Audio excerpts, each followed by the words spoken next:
Continuação, parte 5, 20, sentido. A vida não é uma história. Quem sou eu? O que deveria fazer na vida? Qual o significado da existência? Humanos têm feito essas perguntas desde os tempos imemoriais. Cada geração precisa de uma nova resposta, porque o que sabemos ou não sabemos está em constante mudança. Considerando tudo o que sabemos e não sabemos sobre a ciência ou sobre Deus, sobre política e sobre religião, qual é a melhor resposta que podemos dar hoje? Que tipo de resposta as pessoas esperam? Em quase todos os casos, quando pessoas perguntam sobre o significado da vida, elas esperam que lhes contem uma história. O Homo sapiens é um animal contador de histórias, que pensa em narrativas e não em números ou gráficos. E acredita que o próprio universo funciona como uma narrativa, repleta de heróis e vilões, conflitos e soluções, clímaxes e finais felizes. Quando buscamos o sentido da vida, queremos uma narrativa que explique o que quer dizer realidade e qual é o meu papel particular no drama cósmico. Esse papel faz com que eu me torne parte de algo maior e dá significado a todas as minhas experiências e escolhas. Uma história popular que se contou durante milhares de anos a bilhões de humanos ansiosos explica que todos somos parte de um ciclo eterno que abrange e conecta todos os seres. Cada ser tem uma função distinta a preencher no ciclo. Compreender o significado da vida quer dizer compreender qual a sua função, que é única, e viver uma boa vida quer dizer cumprir essa função. A epopeia hindu Bhagavad Gita conta como, em meio de uma sangrenta guerra civil, o grande príncipe guerreiro Arjuna é consumido pela dúvida, vendo seus amigos e parentes no exército adversário. Ele hesita em lutar e matar e começa a refletir sobre a natureza do bem e do mal e sobre a finalidade da vida humana. O deus Krishna explica então a Arjuna que dentro do ciclo cósmico cada ser possui um Dharma único, o caminho que se tem de percorrer e os deveres que se tem de cumprir. Se você seguir seu Dharma, não importa quão difícil possa ser o caminho, você usufruirá de paz de espírito e se livrará de todas as dúvidas.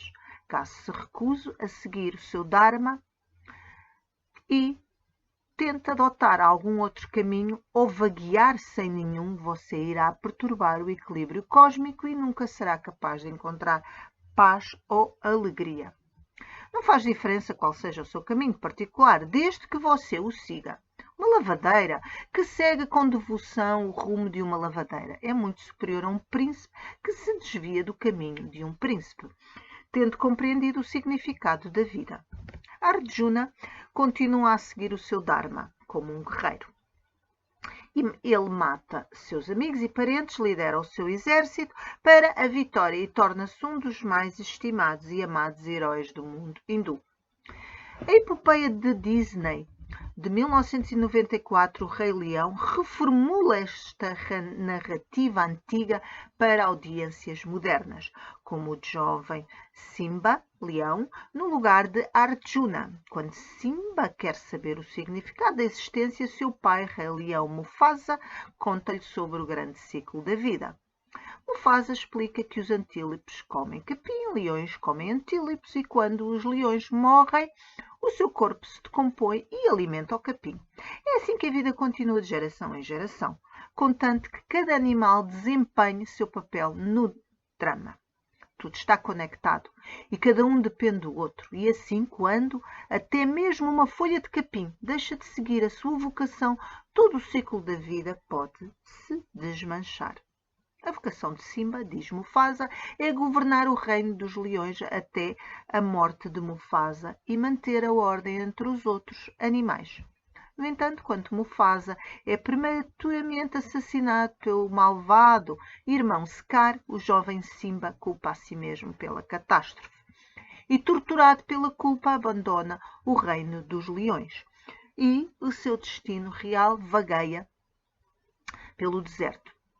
Lá conhece 2 outros proscritos, um suricato e um javali, e juntos passam alguns anos à toa num lugar distante e desconhecido. Sua filosofia antissocial significa que eles respondem a todo o problema cantando Hakuna Matata, esqueça os seus problemas. Mas Simba não consegue escapar do seu Dharma, à medida que amadurece e fica cada vez mais perturbado, sem saber quem é e o que deve fazer no momento de clímax do filme. O espírito Mufasa revela-se a Simba numa visão e lembra a ele o ciclo da vida e a sua identidade real.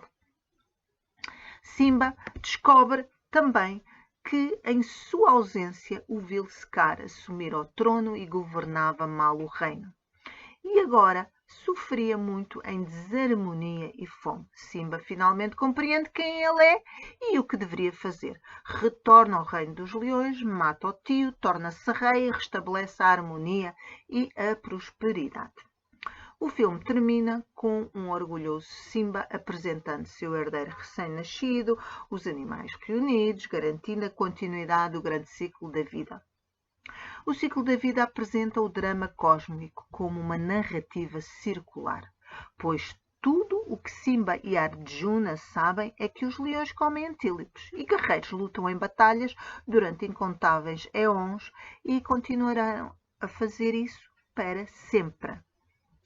Essa eterna repetição empresta poder à narrativa, sugerindo que esse é o curso natural das coisas e que Arjuna, se abandonar o combate ou se Simba recusar-se a ser rei, estarão se rebelando contra as próprias leis da natureza. Se eu acredito em alguma versão da narrativa do ciclo da vida, isso quer dizer que tenho uma identidade fixa e verdadeira, que determina meus deveres. Por muitos anos posso duvidar dessa identidade ou ignorá-la, mas um dia, em algum momento, ela será revelada e compreenderei meu papel no drama cósmico. E mesmo que eu possa subsequentemente deparar com muitas provações e atribulações, estarei livre de dúvidas e de desespero. Outras religiões e ideologias acreditam num drama cósmico linear, que tem um início que o define, um meio não muito longo e um papel definitivo. Final definitivo. Por exemplo, a narrativa muçulmana diz que no começo Alá criou o universo inteiro e estabeleceu suas leis. Depois revelou essas leis aos humanos no Corão. Infelizmente, pessoas ignorantes e malvadas rebelaram-se contra Alá e tentaram destruir e ocultar essas leis. E cabe aos muçulmanos virtuosos e leais mantê-las e disseminar seu conhecimento. No dia do julgamento, Alá avaliará a conduta de cada indivíduo, recompensando os justos com a felicidade eterna no paraíso e lançando os maus nos poços ardentes do inferno.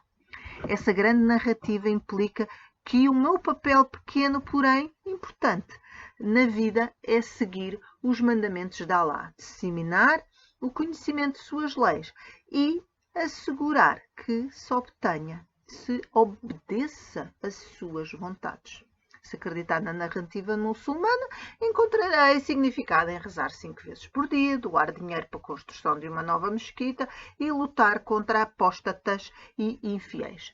Até mesmo as atividades mais mundanas, lavar as mãos, beber vinho, fazer sexo, ficam imbuídas de significado cósmico. O nacionalismo também sustenta uma narrativa linear. A história sionista começa com as aventuras e realizações do povo judeu. Relata 2000 anos de exílio e perseguição. Atinge um clímax com o Holocausto e o estabelecimento do Estado de Israel. E anseia pelo dia em que Israel usufruirá de paz e prosperidade e se tornará um farol moral e espiritual para o mundo inteiro. Se eu acredito na narrativa sionista, concluo que a minha missão na vida é promover os interesses da nação judaica, protegendo a pureza da língua hebraica, lutando para recuperar o território judeu ou talvez tendo e criando uma nova geração de filhos israelitas leais. Nesse caso, até mesmo empreendimentos prosaicos são infundidos de significado. No dia da independência, as crianças entoam juntas na escola uma canção popular hebraica que louva toda a ação feita em benefício da pátria. Uma criança canta, constrói uma casa na terra de Israel. Outra, planteia uma árvore na terra de Israel. Uma terceira entra, escrevi um poema na terra de Israel. Até que finalmente se juntam todos em coro, cantando. E assim temos uma casa e uma árvore, um poema e o que mais você quer acrescentar na terra de Israel. O comunismo conta uma narrativa análoga, mas ressaltando classe e não etnicidade. O manifesto do Partido Comunista começa proclamando que, até hoje, a história de toda a sociedade é a história das lutas de classe. Homem livre e escravo, patrício e plebeu, senhor e servo, mestre de corporação e aprendiz, em suma, opressores e oprimidos sempre estiverem em oposição, travando luta interrupta, ora velada, ora aberta, uma luta que sempre terminou ou com a reconfiguração revolucionária de uma sociedade ou com o ocaso conjunto das classes em luta. O manifesto em seguida explica que em tempos modernos toda a sociedade se divide mais e mais em dois grandes campos inimigos, em duas classes frontalmente opostas, a burguesia e o proletariado. Sua luta vai terminar com a vitória do proletariado, que sinalizará o fim da história e o estabelecimento do paraíso comunista na Terra, no qual ninguém será dono de nada e todos serão totalmente livres e felizes. Se acreditar na narrativa comunista, concluirei que a missão de minha vida é acelerar a revolução global, escrevendo panfletos inflamados, organizando greves e manifestações, ou talvez assassinando capitalistas gananciosos e lutando contra os seus lacaios.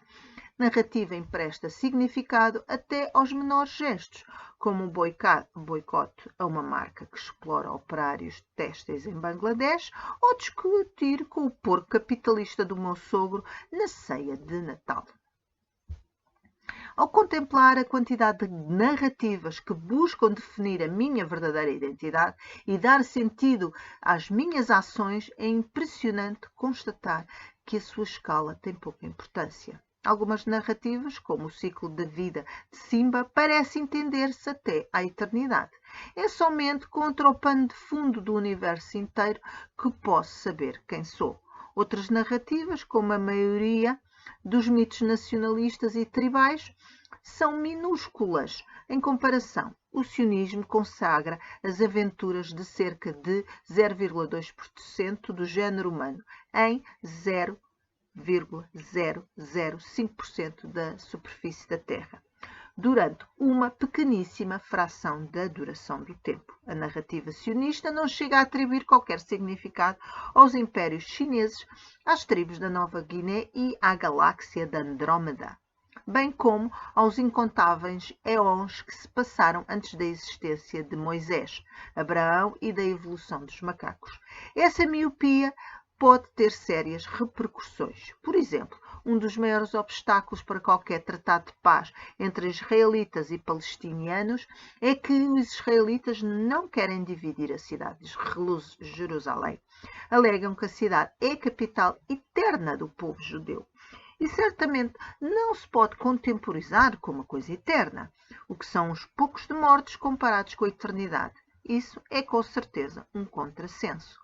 Eternidade quer dizer, no mínimo, 13,8 bilhões de anos, idade atual do universo. O planeta Terra foi formado há cerca de 4,5 bilhões de anos e os humanos existem há pelo menos 2 milhões de anos. Em contraste, a cidade de Jerusalém só foi estabelecida 5.000 anos atrás e o povo judeu tem, no máximo, 3.000 anos de existência. Isso dificilmente se qualifica como eternidade. Quanto ao futuro. A física nos diz que o planeta Terra será absorvido por um Sol em expansão de cerca de 7,5 bilhões de anos, o que o nosso universo continuará a existir por pelo menos mais 13 bilhões de anos. Será que a cidade de Jerusalém ainda existirá dentro de 3.000 anos? 13 bilhões de anos? Olhando para o futuro, o sionismo tem um horizonte que não passa de alguns séculos, mas é suficiente para exaurir a imaginação da maioria dos israelitas e de algum modo ser qualificado como eternidade. E há pessoas dispostas a fazer um benefício da cidade eterna, sacrifícios que provavelmente se recusariam a fazer por um efêmero conjunto de casas. Quando adolescente, em Israel, eu também fui cativado no início pela promessa nacionalista de me tornar de algo maior que eu mesma. Queria acreditar que eu dedicasse a minha nação, viveria para sempre ali. Mas não conseguia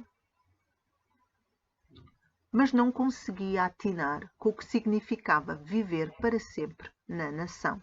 Essa expressão soava muito profunda, mas o que significava de facto? Lembro-me de uma cerimónia no Dia da Memória Israelita, quando eu tinha cerca de 13 ou 14 anos, enquanto nos Estados Unidos o Dia da Memória é marcado principalmente por grandes promoções nas lojas, em Israel é um evento solene e importante.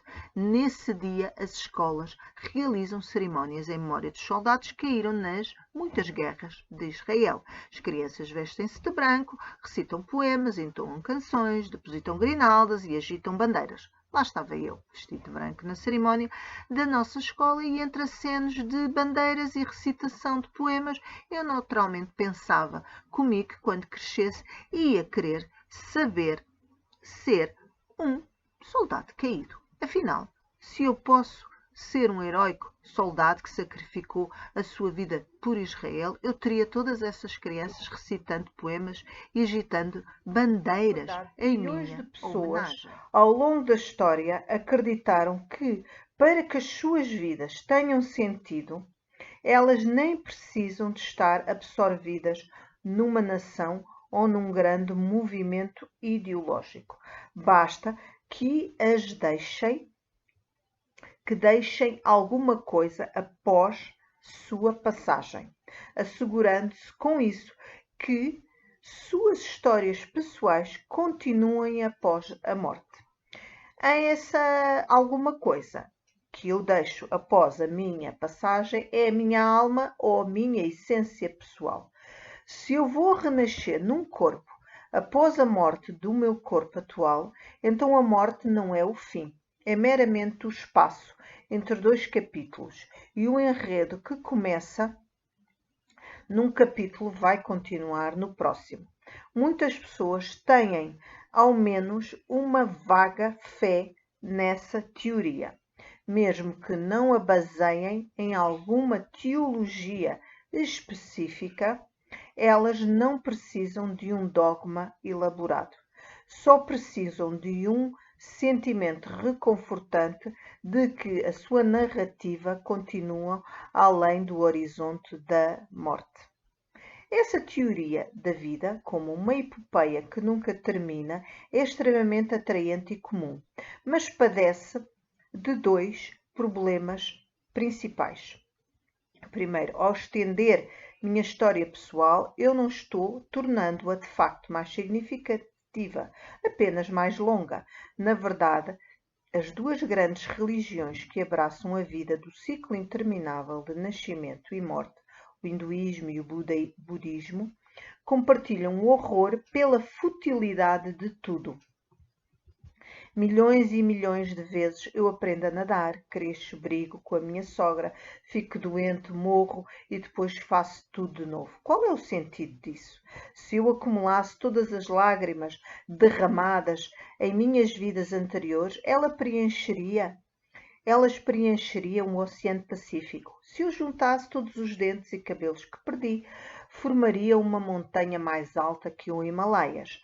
E O que eu ganho com isso? Não é de admirar que os sábios hindus e budistas tenham concentrado grande parte dos seus esforços em encontrar um meio de se livrar desse carrossel e não de perpetuá-lo.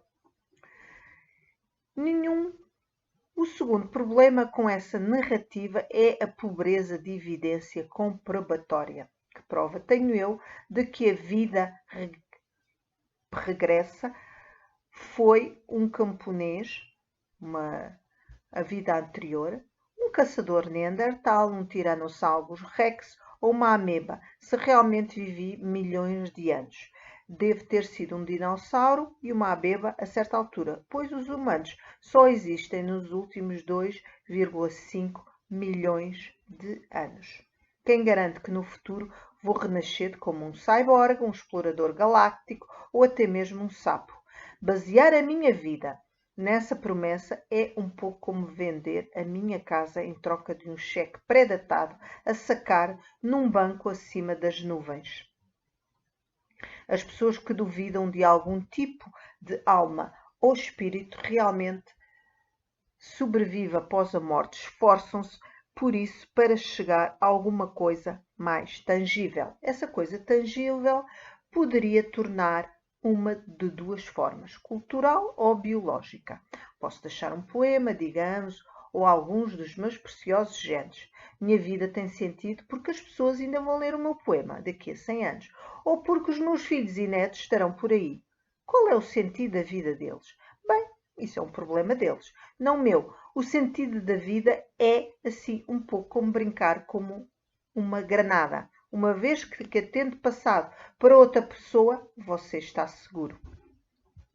Infelizmente, essa modesta esperança de apenas deixar alguma coisa raramente se realiza.